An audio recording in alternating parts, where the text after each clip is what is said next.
Welcome back खवातीन वज़ात। अब पाकिस्तानी सियासत की बात करेंगे। पाकिस्तानी सियासत की बात करें तो एक तरफ पाकिस्तान तहरीक इंसाफ के पार्टी रहनुमाओं की गिरफ्तारियों का सिलसिला जारी है, तो दूसरी तरफ अंदरूनी इख्तलाफात और बयानात ने सूरत हाल को मजीद पेचीदा बना दिया और बानी पीटीआई इमरान खान के भांजों और अलीमा खान के बेटों की गिरफ्तारी को सियासी इंतकाम करार दिया जा रहा है, जबकि शेर अफजल मरवत की जानिब से इन पर रियासत मुखालिफ सरगर्मियों से जुड़े होने के इल्ज़ामात ने मामले को मजीद संगीन बना दिया। इसी पे हम बात करेंगे। पहले राना सनाउल्लाह साहब को भी सुनते हैं, ज़रा वो क्या कह रहे हैं, उसके बाद प्रोग्राम में डिस्कशन को आगे बढ़ाएंगे।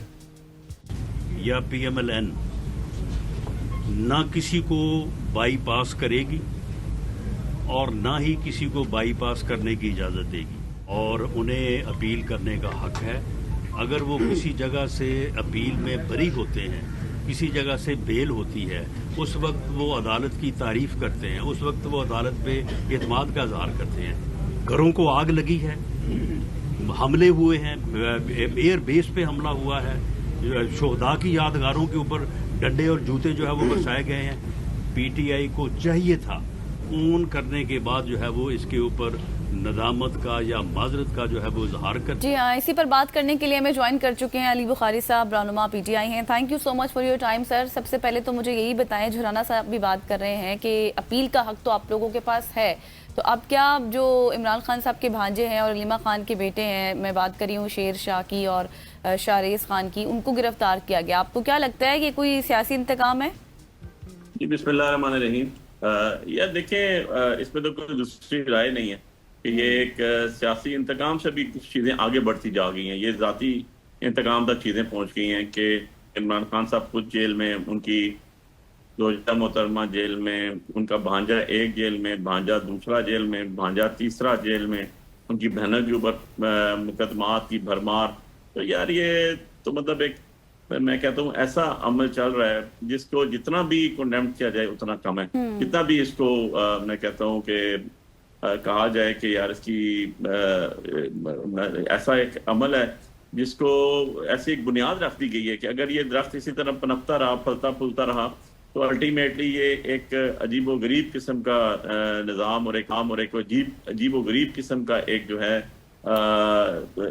नज़ीर बनती जा रही है, जो आगे आने वालों के लिए बहुत ज़्यादा मुश्किल भी होगी, बहुत ज़्यादा कटन भी होगी, और उसके अंदर डेफिनेटली उनको बहुत ज़्यादा लोगों को सफ़र भी करना पड़ेगा। ठीक हो गया बुखारी साहब। अच्छा, मुझे ये बताइएगा कि अगर बात की जाए महमूद खान अचकज़ई साहब की या फिर सेनेटर आज़म सवाती की कौमी असम्बली और सेनेट में बतौर अपोजिशन लीडर जो नामजदगी हुई, उससे एक और तनाज़ा पैदा होता हुआ नजर आ रहा है। और पाकिस्तान तहरीक इंसाफ के जो अंदरूनी ज़राए हैं उनका ये भी कहना है कि तकर्रियाँ सिर्फ इसी सूरत में आगे बढ़ेंगी अगर पार्टी रहनुमा उमर अयूब और शिबली फराज पार्लियामेंट से बाहर रहें। सो इसमें कितनी सच्चाई है? देखें जी, इमरान खान साहब ने बड़ा क्लियरली इंस्ट्रक्शंस दिए हैं कि शिबली फराज साहब जो सेनेट में हमारे अपोजिशन लीडर हैं, और उमर अयूब खान साहब जो नेशनल असम्बली में हमारे अपोजिशन लीडर हैं, इनका हमने ऑल टुगेदर जो है दिफा करना है, इनको सेफ करने के लिए थ्रू आउट द पार्टी ने, और सारा जोर लगाना है अपना लीगल इक्वालिटी ने हमारी, और हम सारे लीगल फॉरम्स जितनी भी हमारी रेमेडीज उनको अवेल करना है टू सेव देम।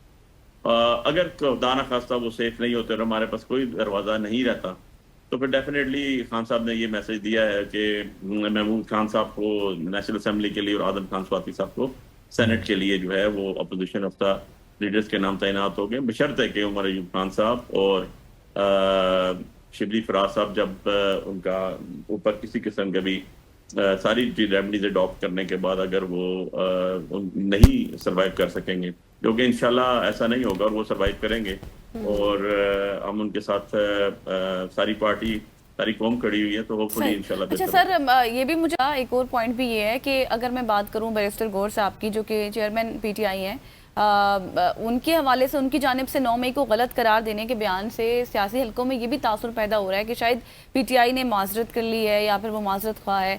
अगर पार्टी की बात करें तो पार्टी के जो सेक्रेटरी जनरल हैं उन्हें इस हकायक के बरक्स करार देते हुए कहा है कि तहरीक इंसाफ के मौक़िफ़ आज भी वही है जो पहले थे और बानी चेयरमैन इमरान खान ने हमेशा पेश किया है, और इस बयान से PTI में इख्तलाफात नज़र नहीं आ रहे फिर आपको?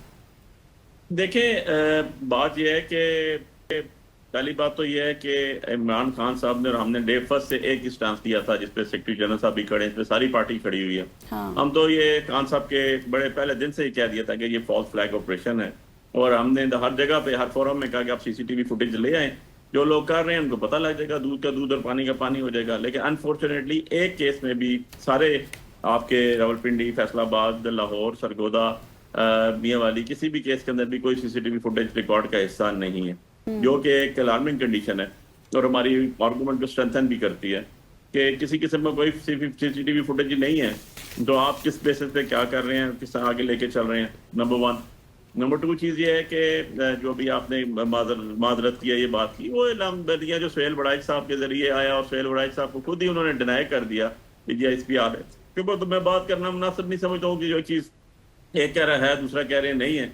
ऑन द अदर साइड जो है हम तो फर्स्ट से ये कह रहे हैं कि जी ये तो एक खान साहब का बड़ा सिंपल सा स्टांस है कि हमने इससे कोई नहीं किया, हमारा इससे कोई ठीक हो गया लेना बुगर नहीं साहब। है। लास्टली मुझे ये बताइएगा, शेर अफजल मरवत साहब उन्होंने भी इल्ज़ाम लगाया कि अलीमा खान के बेटे रियासत मुखालिफ सोशल मीडिया अकाउंट से मुंसलिक थे, इस वजह से उनको गिरफ्तार किया गया। इस हकीकत, क्या ये बयान हकीकत पर मबनी है? इस हवाले से आप क्या कहेंगे? अगर ऐसी कोई चीज होती तो 2 साल पहले 9 मई को हुआ, 2023 9 मई को हुआ था और अभी अगस्त 2025 चल रहा है। 2 साल तक जो आपकी इन्वेस्टिगेशन एजेंसीज हैं, पुलिस है, ये सारी की सारी सोई रहती हैं।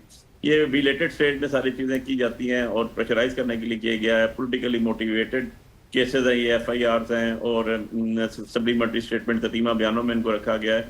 तो ये बिल्कुल गलत बात है और ये कोई ऐसी एविडेंस होती तो 2 साल से पहले इनको गिरफ्तार कर लिया जाता ना। जब ऐसा नहीं हुआ और जब अलीमा खान एक्टिव है, खान साहब की बहन है वो, और वो बाकायदगी से उनको मिलने जाती हैं, उनसे हाल अहवाल पता करना जाती हैं और वहाँ जडियाला जेल जाती हैं। तो प्रेशर पुट करने के लिए किया गया फैमिली मेम्बर्स को, और बड़ा ये मैं समझता हूँ घनौना और घटिया किस्म के ये इस तरह के काम होते हैं कि फैमिली मेम्बर्स को, खातन को, उनके बच्चों को, उन सबको जो है वो इन्वॉल्व किया जाए फॉल्स केसेस के अंदर, false supplementary statement after belated stage पे। तो ये मैं नहीं समझता हूँ कि जी इसका सही हो गया sir, got your point. Thanks for being with us Bukhari साहब, आप हमारे साथ मौजूद थे और जो कुछ हाल इस वक्त चल रही है, इख्तलाफात पर मबनी हो या फिर गिरफ्तारियों से मुतल्लिक हो, उस पर आपने कॉम्प्रिहेंसिव डिस्कशन की है।